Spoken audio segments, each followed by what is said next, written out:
Well, look at the smiling faces across the screen from me today. I am so excited to have my friend Clayton Idle and his beautiful daughter, Brooke. Welcome to the show, Brooke. Clayton and I have a great business relationship. We have a great friendship. We've known each other for a really long time. The fact that he's a Knoll, I will not hold that against him here because Mark loves that. But Brooke, I figured you could start the show by telling me something good.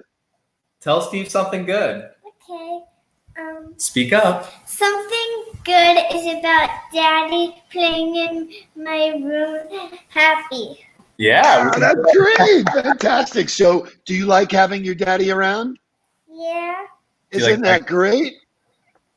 I like bike rides. And so you're going to go on a bike ride today too? See, having daddy at home has all kinds of benefits. Awesome. Now I'm going to let your dad tell me something good. Okay.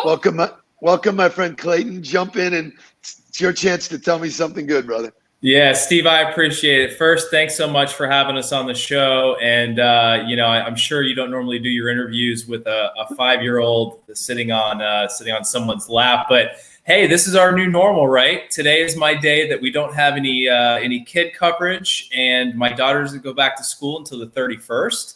So here we are working through a pandemic.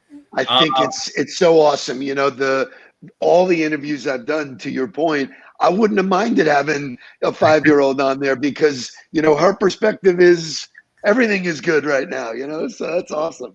Hey, you know what? We're all having a great time. We're figuring this out. You got to obviously keep your businesses going full steam. But you know what? It's been a good time to really reconnect with the family and spending a lot of this quality time. And hopefully Brooke feels the same way, but we definitely have been enjoying being around the family more.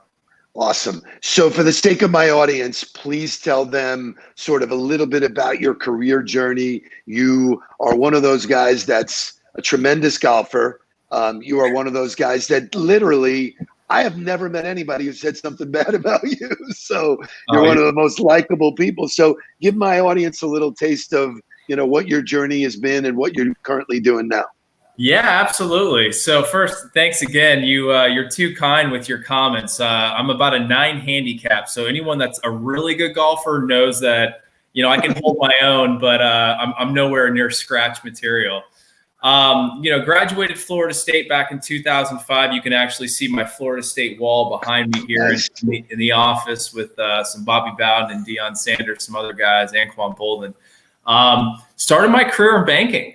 So I worked for a private community bank for about 5 years called Riverside Bank. And Brooke. That's great. Play over there. Yep. That's she's gonna awesome.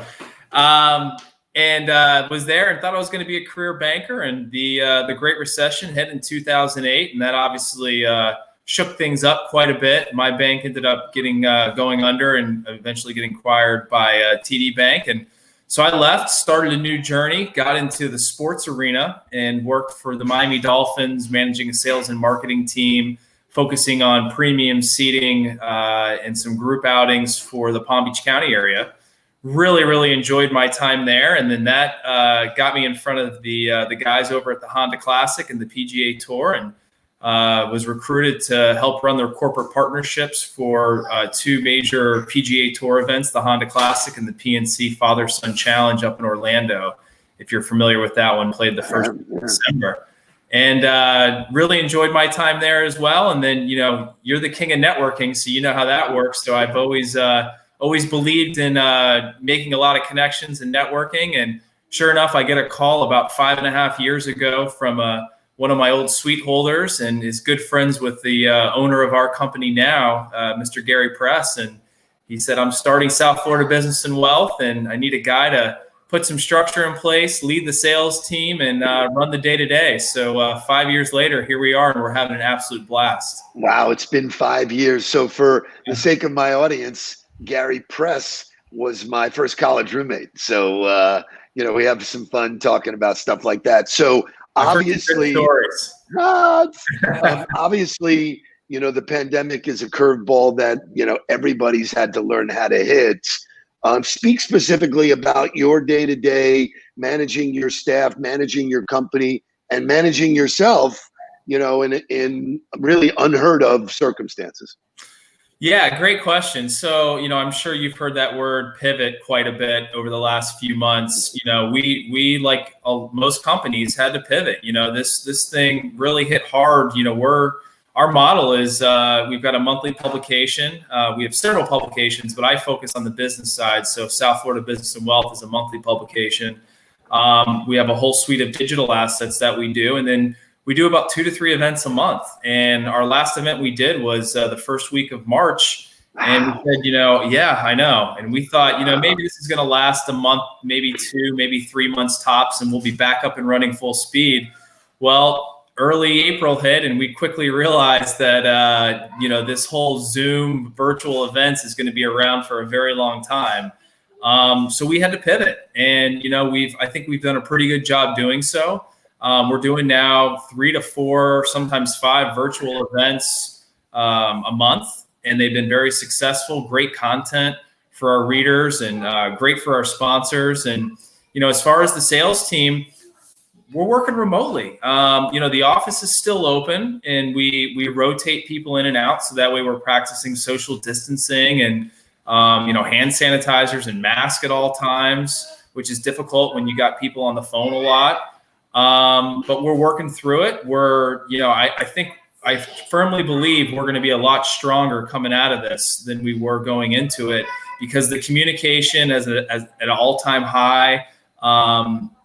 People are working longer and later than I've ever seen before. So I'm really excited about the SFBW 2.0, so to speak. That's awesome. I loved your in-person events. They were great networking. When you talk about content, you had great stuff for people to read, but those were made up of great individuals, which is content in and of itself.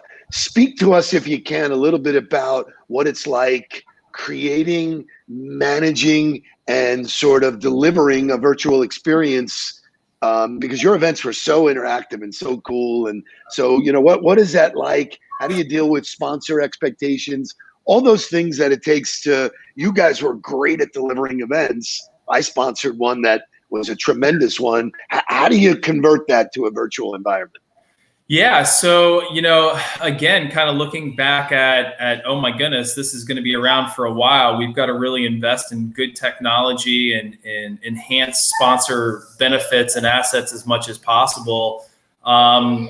We started quickly realizing, we've got to have good technology. We've got to, make sure the sponsors are feeling good and very much appreciated and still feeling that they're getting the same type of ROI than they would when they were actually going into a room with 75 to 100, 150 plus people, shaking hands, building those valuable connections. So we know we're doing everything we can to continue that going. It's, my marketing manager and I were joking the other day, and we were saying, gosh, it's a lot easier to activate these virtual events because we're not having to run to Miami or, go to Palm Beach and get all the name tags and manage registration and all that. But, I still think that there's something to be said for in-person events, and I'm excited when we get fully back up and running. But for now, the virtual events have really taken good shape, and we've been able to really help the sponsors out.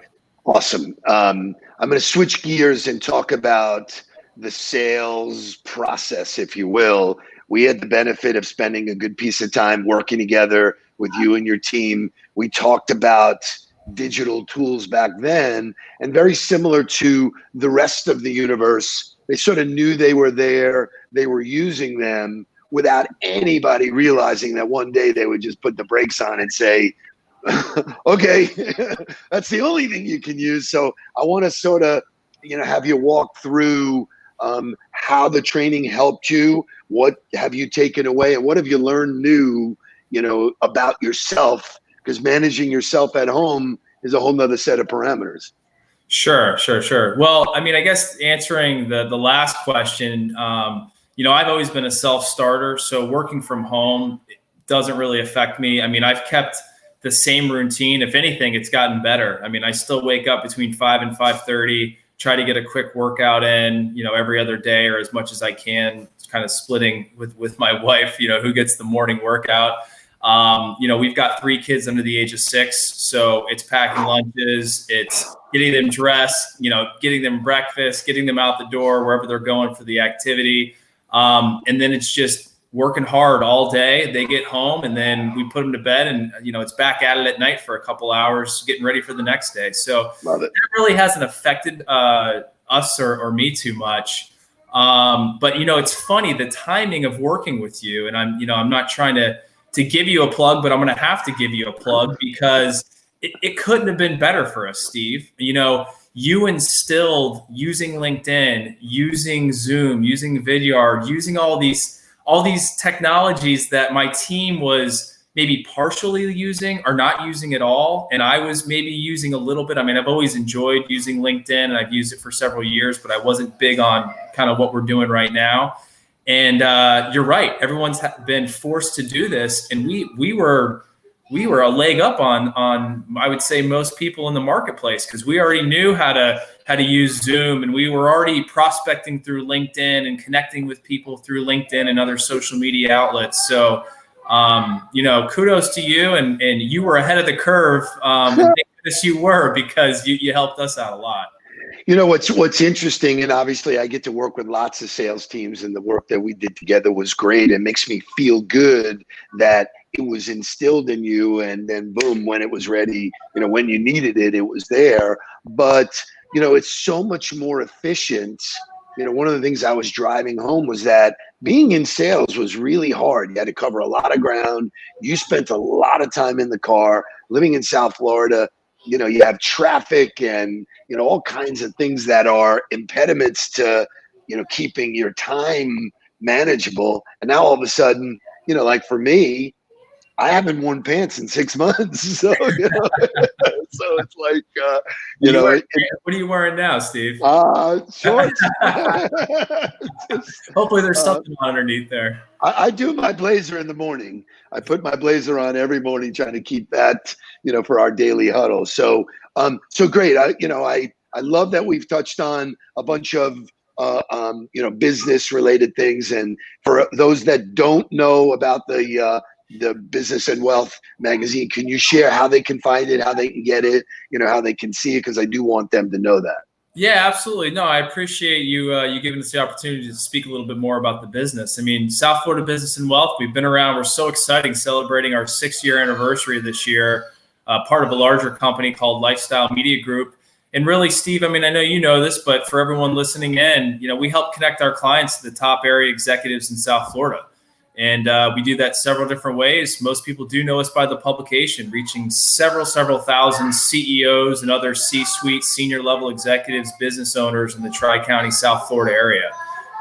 So that's one part of our business. We have a whole suite of digital assets to complement the print that we can work very strategically with our clients, hitting very certain demographics that they're really trying to target in at. And then, of course, the events, which we've already touched on a little bit, which have gone all virtual, and we're excited to get back up and running when it's safe to do so. But we obviously have our website. It's www.sfbwmag.com. You can also follow us on LinkedIn, Facebook, Instagram. If you go to our website at the very top, we have all of our digital editions that you can take a look at. In addition to, you can sign up for our Monday, Wednesday, Friday newsletter. And that'll keep you in the know and keep you abreast with everything that we're doing.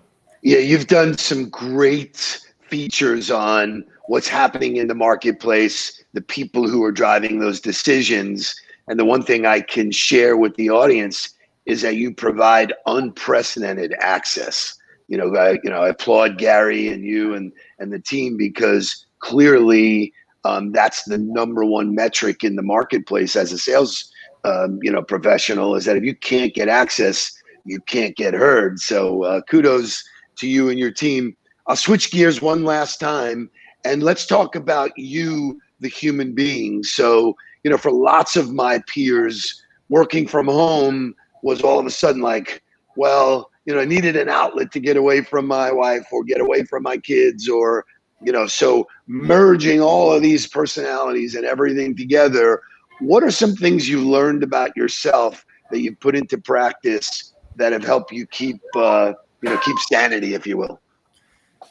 Well, praying is a powerful thing. Let's Love it. definitely God's helped out quite a bit. But again, I think I go back to the routine. When this thing first happened, I noticed that people that didn't have a routine were really struggling with their world being turned upside down. And I've just stayed true to it. I've always been a big believer in exercise.